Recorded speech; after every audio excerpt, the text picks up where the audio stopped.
తీసుకోమ్మా. పర్లేదు సార్. అరే, ఫస్ట్ టైం వచ్చావు కదా, తీసుకోమ్మా. ఆ.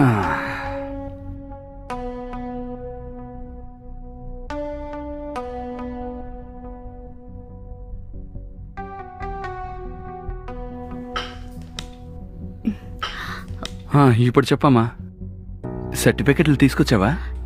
అవును సార్, తీసుకొచ్చాను. ఇవ్వు.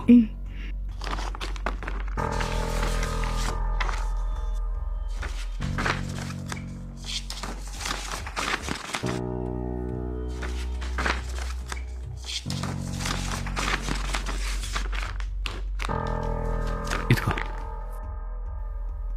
నీకు జాబ్ ఇమ్మని అశ్విన్ గారు కాల్ చేసి చెప్పారమ్మా. అయితే నీకు ప్రభుత్వ ఉద్యోగం కావాలి అంటే కనీసం 10 లక్షలైనా వాళ్ళకివ్వాలి. సార్, నాకు మంచి క్వాలిఫికేషన్ ఉన్నప్పుడు ఖచ్చితంగా 10 లక్షలు ఇచ్చే తీరాలా? నువ్వు ఏ కాలంలో ఉన్నావమ్మా? ఈ కాలంలో డబ్బు లేకపోతే ఏ పని జరగదు. మామూలుగా అయితే ఒక 20 నుంచి 25 లక్షల వరకు ఇవ్వాల్సి వస్తుంది. 10 లక్షలు ఇవ్వాలి అంటే చాలా కష్టం అవుతుంది సార్.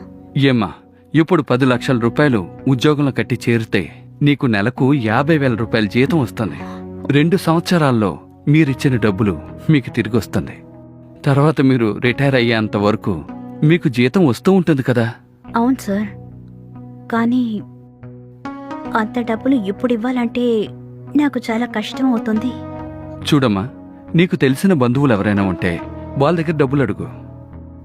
అది కాదు సార్, అయినా ఇంత డబ్బంటే కుదరదు. 1 లక్ష లేదా 2 లక్షల వరకైతే కుదురుతుంది. ఏంటమ్మా, 1,00,000-2 లక్షలంటే ఎలా అమ్మా? దానికి టెంపరరీ పోస్ట్ కూడా దొరకదు. ప్లీజ్ సార్, ఎలాగైనా చూడండి సార్.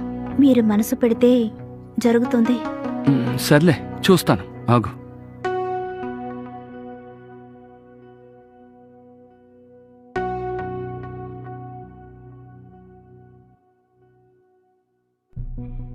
హలో అన్నా, నమస్తే అన్నా. నమస్తే, చెప్పు తమ్ముడు. అన్నా, మీరు ఒక ఉద్యోగం గురించి చెప్పారు కదా, ఆ గవర్నమెంట్ జాబ్కి మన అశ్విన్ ఒక అమ్మాయిని పంపించాడు. మీరు కొంచెం అమౌంట్ తగ్గిస్తే బాగుంటుంది.